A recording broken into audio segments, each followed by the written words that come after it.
Welcome back, Creepaholics crew, to another exploration into the world of true crime and the supernatural. I'm your host, Shanice, and today we're creeping into a case that has haunted countless minds for decades, the infamous Amityville Horror. So grab those flashlights, lock those doors tight, and let's creep on down the dark and eerie trail together.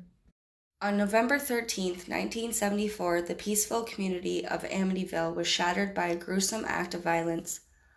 Ronald DeFeo Jr. brutally murdered 6 members of his family in their home at 112 Ocean Avenue.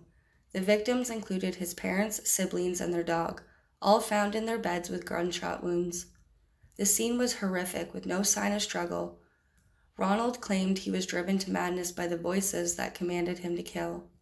In a chilling twist, Ronald went to a local bar the next day and calmly reported the killings, which led to his arrest.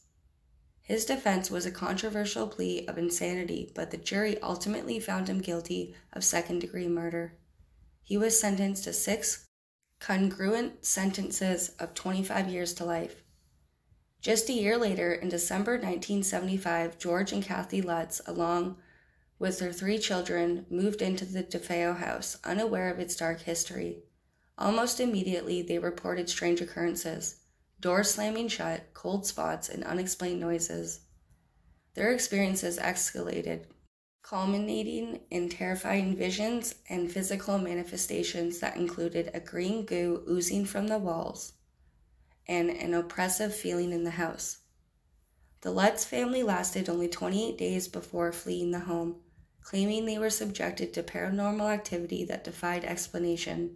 Their story became sensational, leading to the publication of the book The Amityville Horror, which propelled the events into the public eye. As the story gained traction, investigators began exploring the house and its history. Paranormal investigators and journalists flocked to Amityville, attempting to document the supernatural claims. The Lutz family's story was met with skepticism. Many questioned the authenticity of their experiences, suggesting they were fabricating for profit. The house itself became a tourist attraction, drawing curious visitors eager to experience its dark reputation. Despite the skepticism, the case reignites interest into the paranormal, leading to numerous adaptations into films and literature. In the following years, the Lutz family's departure, the house changed hands several times. Its reputation remained tainted, and while some owners claimed to experience no paranormal activity, the shadow of the Amityville Horror lingered. The house has been renovated, and its address changed.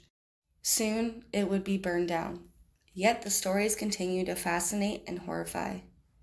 The Amityville Horror is a tale of tragedy, crime, and alleged hauntings that has become ingrained in popular culture, whether viewed as a genuine horror story or a well-crafted hoax.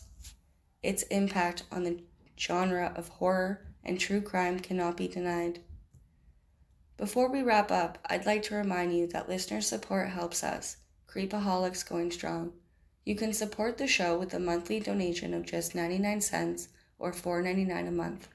Every contribution helps us continue sharing these stories of crime, mystery, and the downright eerie. Click the support link wherever you're listening and join the Creepaholics crew in keeping these cases alive. As always, if you enjoyed this episode, be sure to subscribe to Creepaholics so you never miss a story of crime, mystery, or the downright eerie.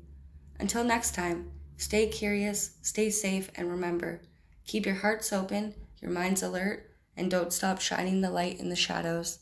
Remember, keep creeping it real, Creepaholics crew.